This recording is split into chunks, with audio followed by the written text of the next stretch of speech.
Puji nama Tuhan, pada siang hari ini kita bersyukur kepada Tuhan karena kiranya Tuhan kembali mengumpulkan bersama-sama di tempat ini untuk bersama-sama memuji dan memuliakan nama Tuhan. Begitu kita akan mulai ibadah kita pada siang hari ini. Sebelumnya saya berikan kesempatan pada teman-teman semua untuk mengambil saat teduh dan mengucap syukur atas kebaikan Tuhan sudah Tuhan nyatakan dalam kehidupan kita. Saat teduh mulai.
Bapak Ibu Saudara yang kasih Tuhan, mari kita akan segera mulai ibadah kita. Kita mohon pimpin untuk dalam ibadah hari ini. Bapa kami di surga, kami bersyukur hari ini kami diberi kesempatan oleh Tuhan untuk datang beribadah kepada-Mu. Bapa, Engkau memberkati semua yang terlibat dalam pelayanan hari ini. Engkau urapi, Engkau pakai menjadi alat di tangan Tuhan. Dan dimanapun umat-Mu menyaksikan dan mengikuti ibadah ini, Tuhan juga memberkati mereka semua. Terima kasih Tuhan. Jadilah ibadah hari ini menurut kasih setia dan anugerah. Dalam nama Tuhan Yesus. Amin. Pada siang hari ini kita masih mau bersorak-sorak bagi Tuhan. Kita mau nyanyikan pujian Allah sanggup.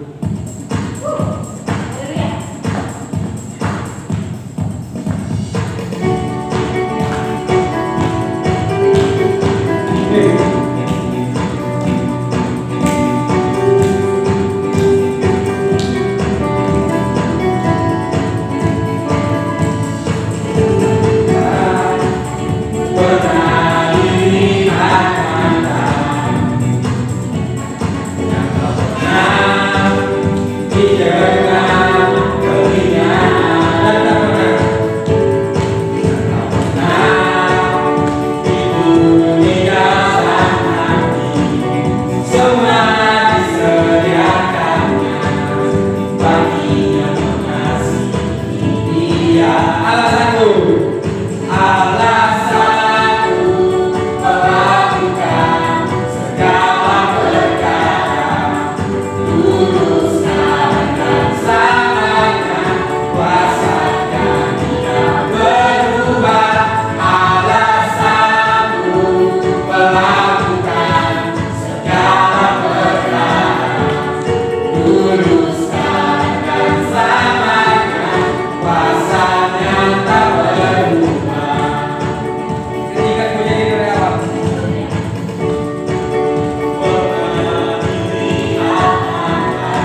Shalom Bapak Ibu Saudara yang dikasihi oleh Tuhan. Hari ini kita bersyukur kepada Tuhan karena kita diberi kesempatan untuk beribadah, menyembah, memuji Tuhan dan mendengarkan firman Tuhan.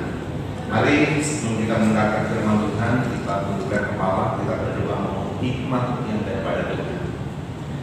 Bapa kami di surga, di dalam nama Tuhan Yesus Kristus, kami memuji dan menyembah Engkau.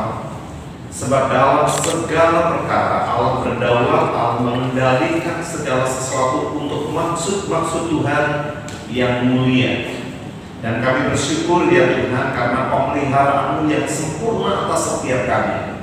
Sehingga hari ini kami diberi kesempatan oleh Tuhan untuk beribadah kepada-Mu di tempat kami masing-masing.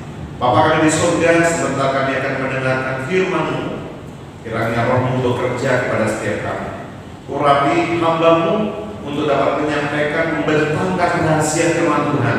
Dan biarlah setiap kami dapat dikuatkan, dibangun, didorong untuk terus setia mengiring Tuhan.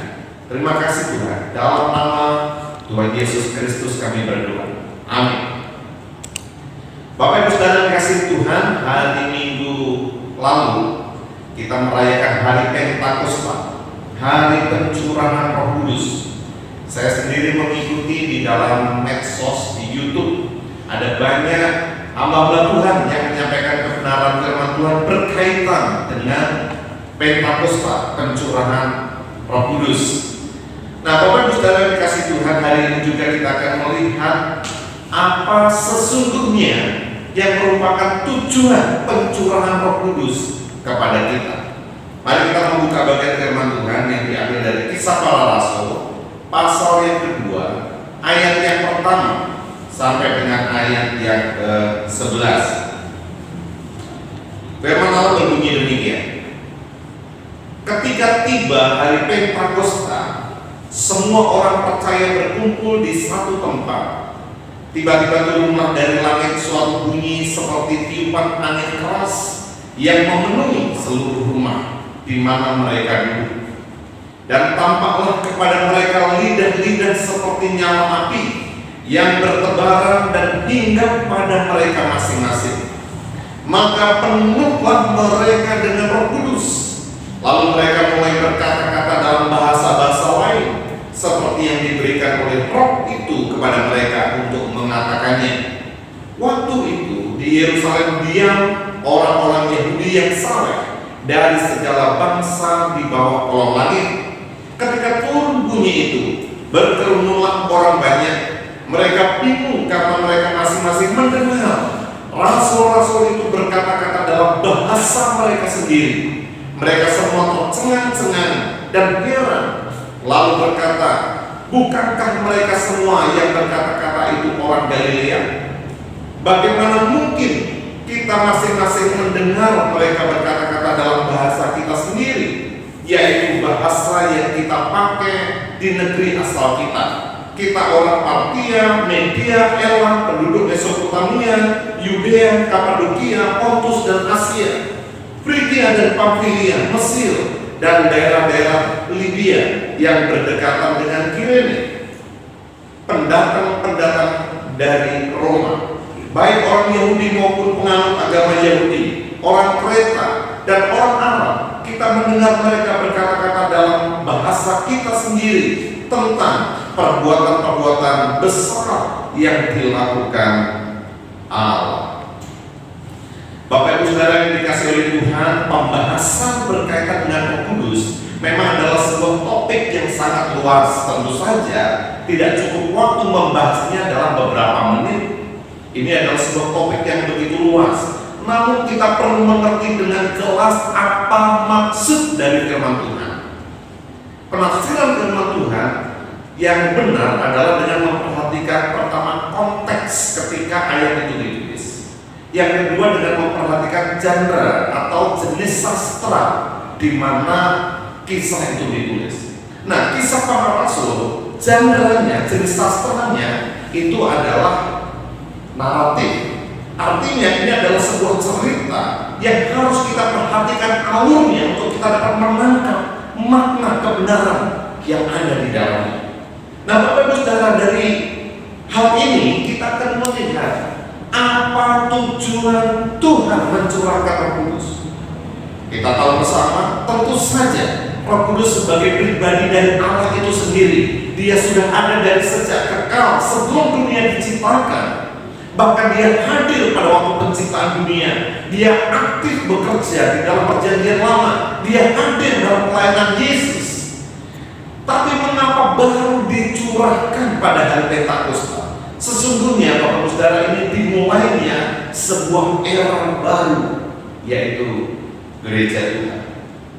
Nah, Bapak Ibu Saudara dikasih oleh Tuhan, dari Kisah Para Rasul pasal yang kedua ayat pertama sampai 11 ini, kita akan mengerti apa yang menjadi tujuan Tuhan mencurahkan Roh-Nya kepada orang percaya. Yang pertama, tujuan Tuhan mencurahkan Roh-Nya adalah supaya Roh Kudus memenuhi hidup orang percaya. Kalau kita perhatikan di dalam ayat yang kedua, tiba-tiba turunlah dari langit suatu bunyi seperti tiupan angin keras yang memenuhi seluruh rumah di mana mereka duduk. Dan tampaklah kepada mereka lidah-lidah seperti nyala api yang bertebaran dan tinggal pada mereka masing-masing. Maka penuhlah mereka dengan Roh Kudus. Lalu mereka mulai berkata-kata dalam bahasa-bahasa lain seperti yang diberikan oleh Roh itu kepada mereka waktu mereka mengatakannya.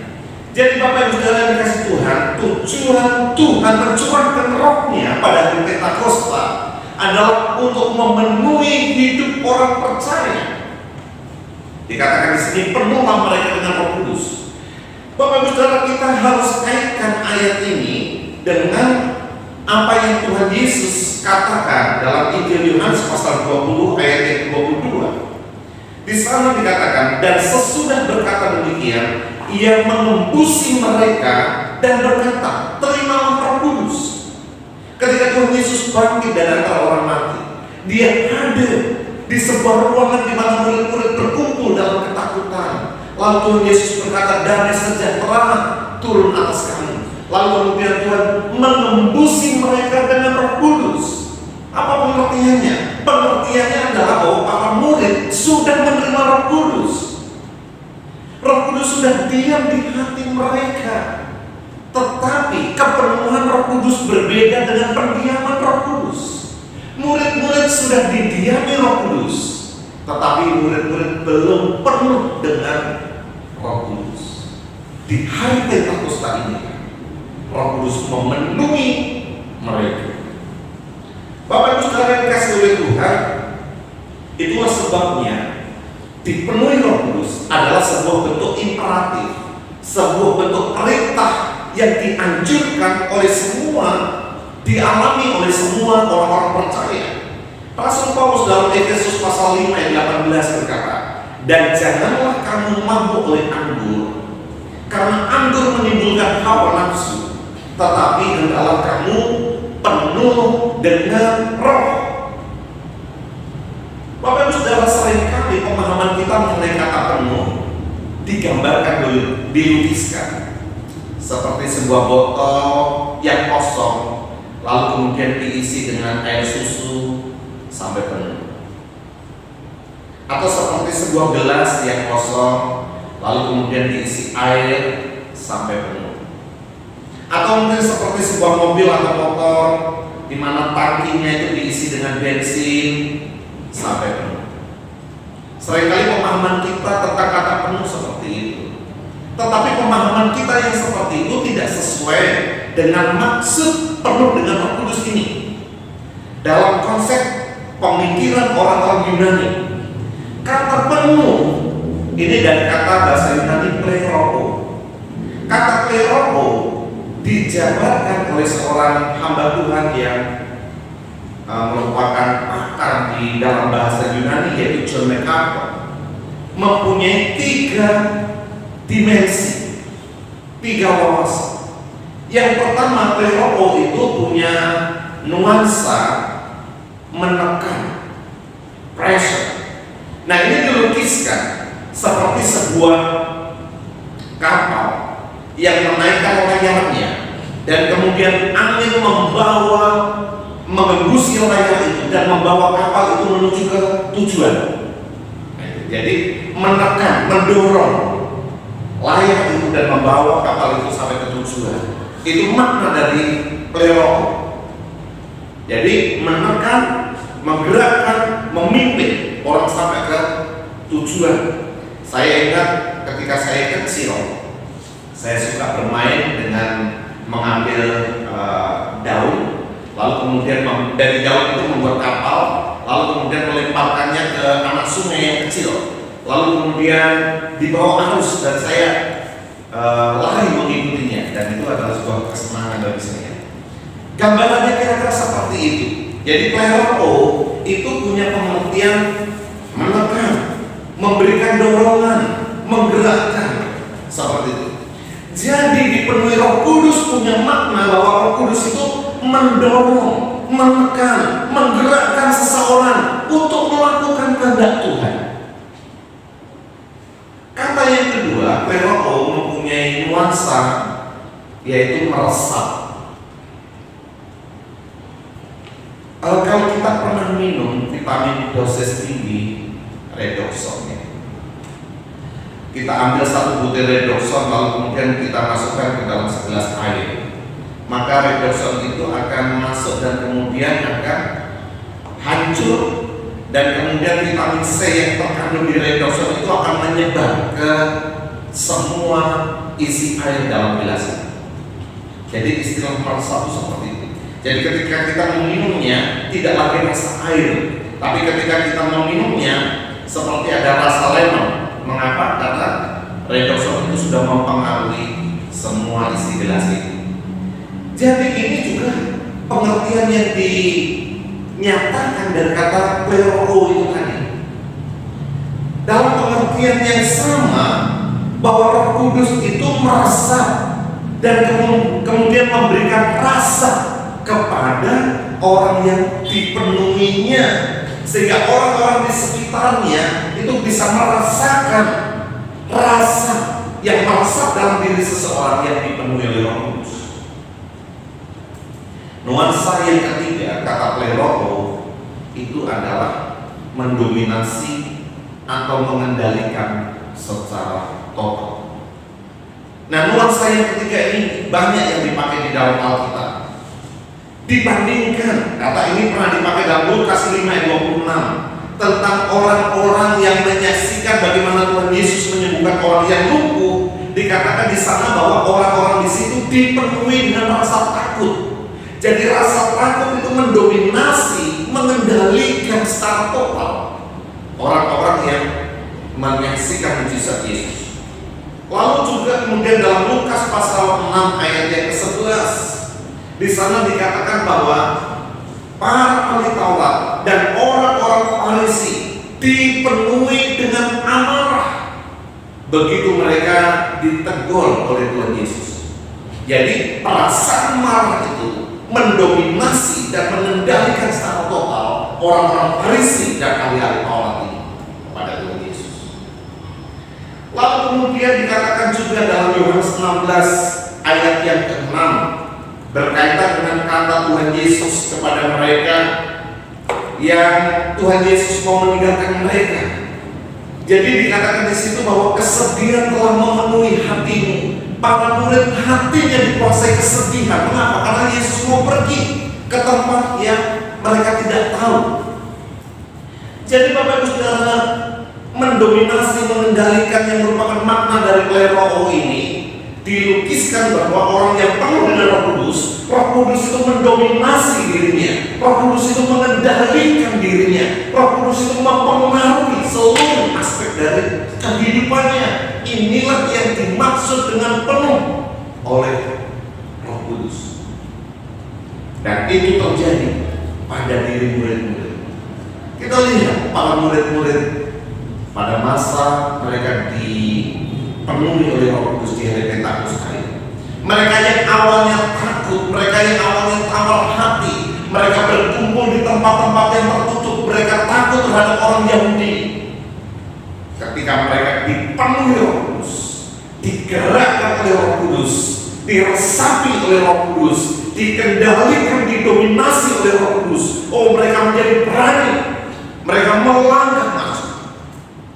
Dan inilah yang Tuhan mau sampaikan kepada kita, untuk kita selalu penuh dengan Roh Kudus. Janganlah kamu memabukkan anggur itu menimbulkan hawa nafsu, dan hendaklah kamu penuh dengan Roh. Efesus 5 ayat 18. Bapak Ibu Saudara yang kasih Tuhan, menjadi refleksi bagi kita hari ini.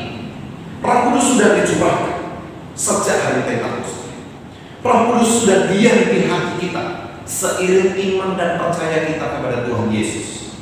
Tapi masalahnya, apakah hidupmu sudah penuh dengan Roh Kudus? Apakah hidupmu dikendalikan, digerakkan oleh Roh Kudus? Apakah hidupmu diresapi oleh Roh Kudus sehingga orang-orang di sekitarmu merasakan kehadiran Roh Kudus dalam hatimu? Apakah Roh Kudus mendominasi, mengendalikan secara total hidup, mempengaruhi pikiran, mempengaruhi perkataan, mempengaruhi tindakan? Yang itu menjadi refleksi bagi kita. Yang kedua, apakah tujuan Roh Kudus dicurahkan? Yang kedua, tujuannya supaya Roh Kudus membaptiskan orang percaya. Bapak Ibu Saudara, lagi sekali ada banyak orang memberikan definisi mengenai baptisan Roh Kudus dengan cara yang berbeda.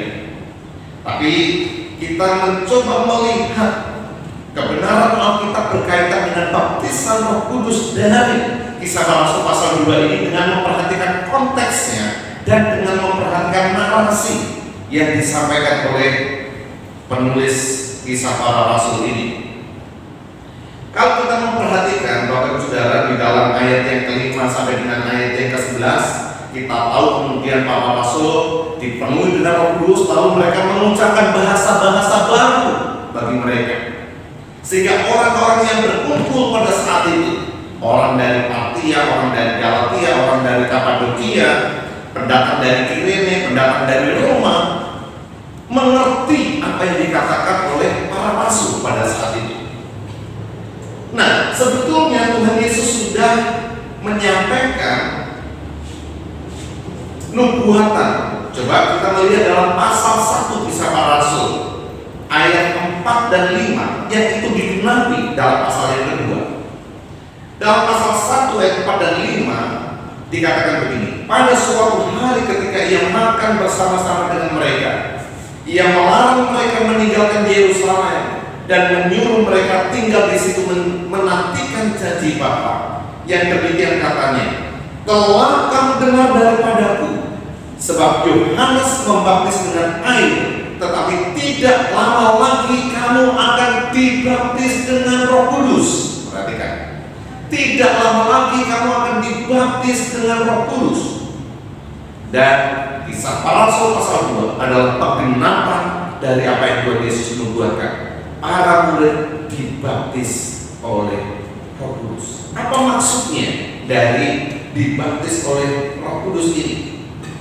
Bapak Ibu Saudara kasih Tuhan, kita tahu bahwa di dalam Perjanjian Lama baptisan Roh Kudus tidak pernah disinggung dan tidak pernah dinubuatkan oleh para nabi dalam Perjanjian Lama. Itu baru muncul dalam pengajaran Yesus dan baru terjadi pada hari Pentakosta.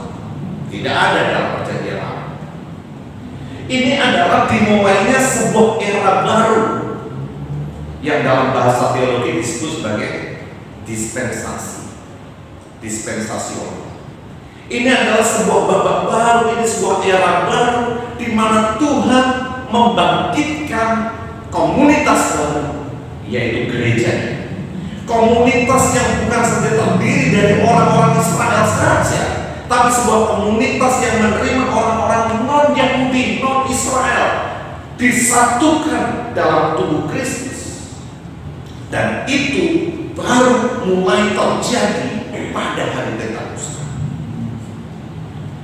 Itulah sebabnya kebenaran ini cocok sekali dengan apa yang Paulus tulis dalam 1 Korintus pasal yang ke-12 ayat yang ke-13.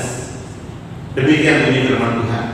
Begitu juga kita semua, baik orang Yahudi maupun orang bukan Yahudi, hamba-hamba maupun orang-orang merdeka, kita semua sudah dibaptis oleh Roh yang sama itu, supaya kita dijadikan satu pada tubuh Kristus itu.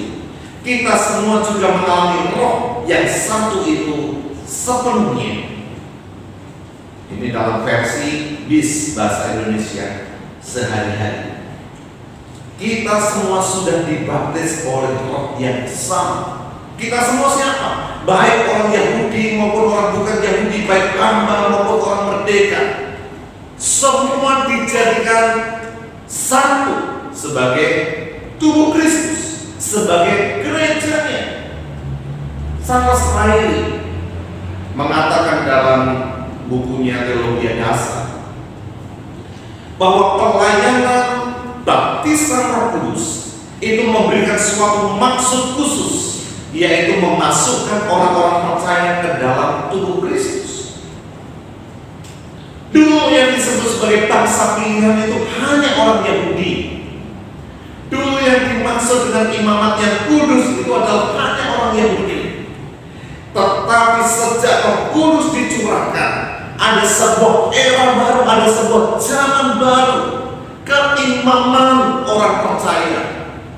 Baik orang Yahudi, orang bukan Yahudi, yang menerima Yesus sebagai Tuhan dan Juru Selamatnya, mereka disatukan dalam satu tubuh Kristus. Dan itu dimulainya pada hari Pentekosta. Jadi baptisan Roh Kudus bukanlah sebuah upacara gerejawi, sebuah sakramen yang ketiga, pengalaman kedua setelah keselamatan, bahwa orang ditumpangi tangan lalu kemudian mengucapkan bahasa-bahasa yang baru berdasarkan teks, berdasarkan genre, berdasarkan konteks. Baptisan Roh Kudus harus diartikan penerimaan ke dalam tubuh Kristus semua orang dari segala bangsa yang percaya kepada Tuhan Yesus, yang disebut sebagai gereja. Jadi Bapak Ibu Saudara yang kasih Tuhan, ini indah. Itulah sebabnya kalau kita perhatikan di dalam Efesus pasal yang kedua ayat 11 sampai ayat yang ke-22, bahwa Tuhan melalui Roh-Nya menghancurkan tembok-tembok pemisah yang dahulu jauh sekarang telah menjadi dekat. Tidak ada lagi sekat antara orang Yahudi, orang non-Yahudi. Tidak ada lagi batas antara orang merdeka atau budak. Semua yang percaya Yesus diikat dalam satu tubuh Kristus, di mana Kristus sebagai kepalanya dan kita semua yang percaya adalah anggota-anggota tubuh. Kalau demikian, apa yang merupakan aplikasi dan penerapan bagi kita?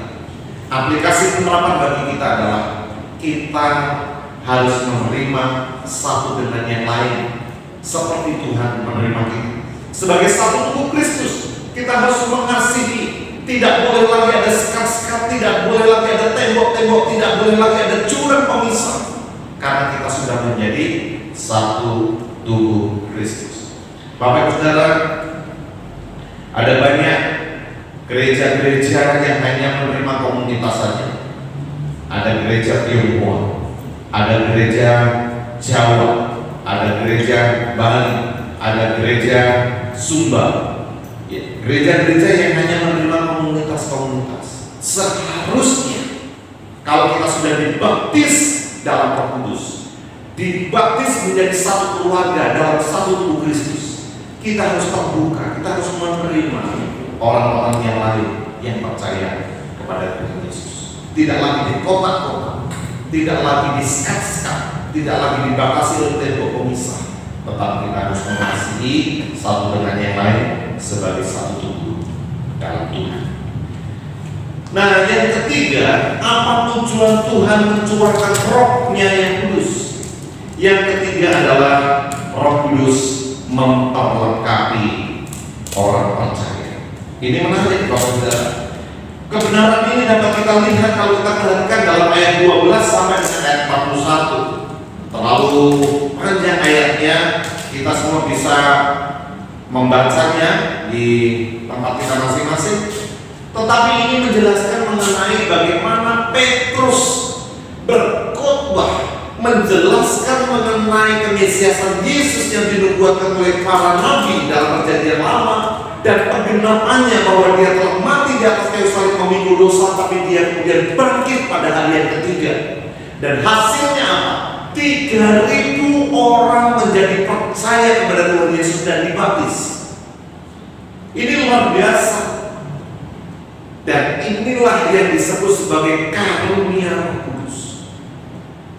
Cocok sekali dengan apa yang dikatakan oleh malaikat di dalam pasal 1 ayat yang ke-8, di mana Tuhan berkata, kamu akan menerima kuasa kalau Roh Kudus turun ke atas kamu, dan kamu akan menjadi saksiku di di Yerusalem, di seluruh Yudea dan Samaria dan sampai ke ujung bumi.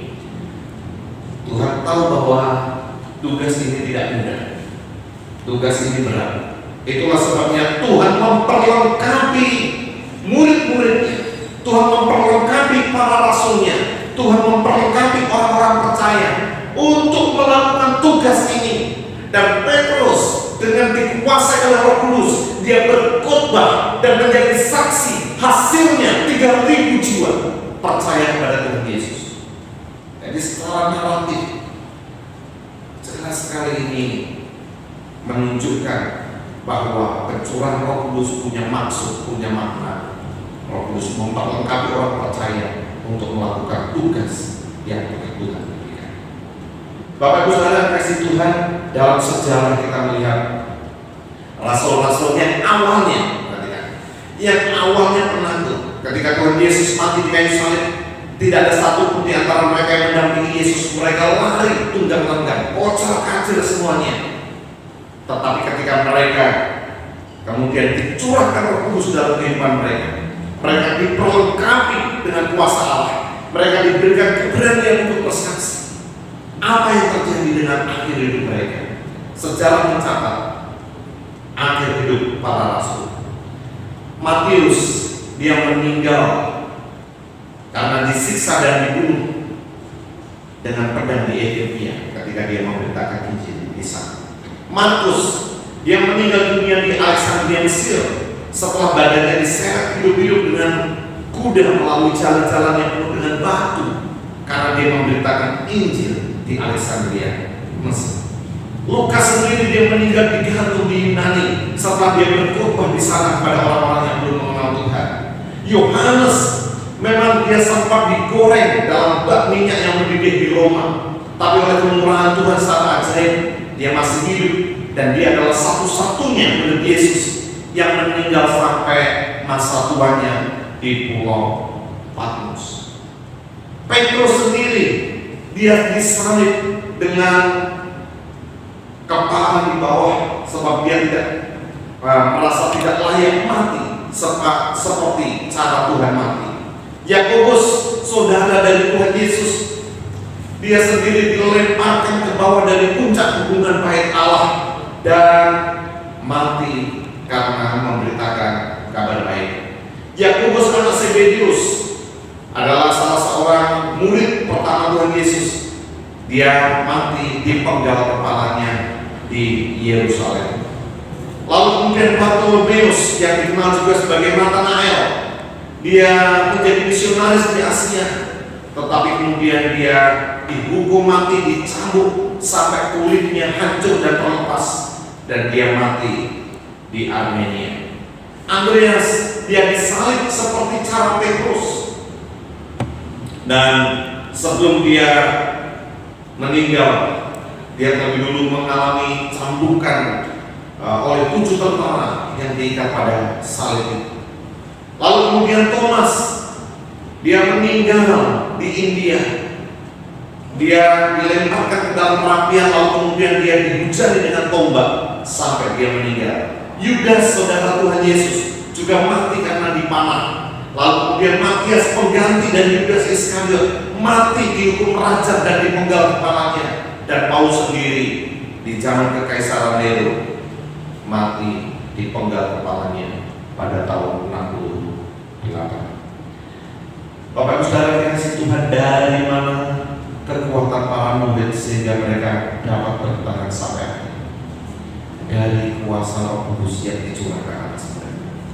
Roh Kudus memperlengkapi mereka, bukan saja memperlengkapi dengan mujizat-mujizat, dengan perbuatan-perbuatan ajaib, tapi Roh Kudus juga memperlengkapi mereka dengan kekuatan dan keberanian sampai mereka menyelesaikan tugas yang Tuhan berikan, yaitu menjadi saksi bagi kemuliaan Tuhan. Bapak Ibu Saudara yang kasih Tuhan, Roh Kudus sudah dicurahkan. Kita tidak perlu lagi berdoa menanti-nantikan pencurahan Roh Kudus. Roh Kudus sudah dicurahkan. Dan tujuan Roh Kudus dicurahkan adalah untuk memenuhi kita, untuk mendorong kita, untuk meresapi kita, untuk mendominasi, mengendalikan hidup kita secara total. Roh Kudus dicurahkan adalah supaya kita dibaptiskan di dalam tubuh Kristus, sehingga kita satu dengan yang lain sebagai anggota tubuh Kristus dapat saling mengasihi dan menerima. Dan Roh Kudus dicurahkan adalah dengan maksud supaya kita diperlengkapi dengan karunia-karunia rohani, sehingga kita dapat menyelesaikan tugas amanat agung yang Tuhan percayakan kepada kita. Karena firman Tuhan menjadi berkat bagi kita. Kita berdoa. Bapa kami di surga, kami bersyukur untuk firman-Mu yang kami dengar. Kiranya setiap orang yang mendengarkan firman Tuhan ini dikuatkan hati, dan oleh pertolongan kuasa Roh-Mu kami kembali kepada jalur di mana kami dipenuhi oleh kuasa Roh Kudus. Kami sudah dibaptiskan di dalam tubuh Kristus, dan kami diperlengkapi untuk melakukan tugas amanat agung yang Tuhan percayakan kepada kami. Setiap kami mendengar firman Tuhan ini disemangati untuk terus setia mengerjakan tugas sampai akhir hidup kami. Terima kasih Tuhan. Kiranya setiap kami dikuatkan, dibangun oleh kebenaran Tuhan. Dalam nama Tuhan Yesus kami berdoa. Haleluya. Amin.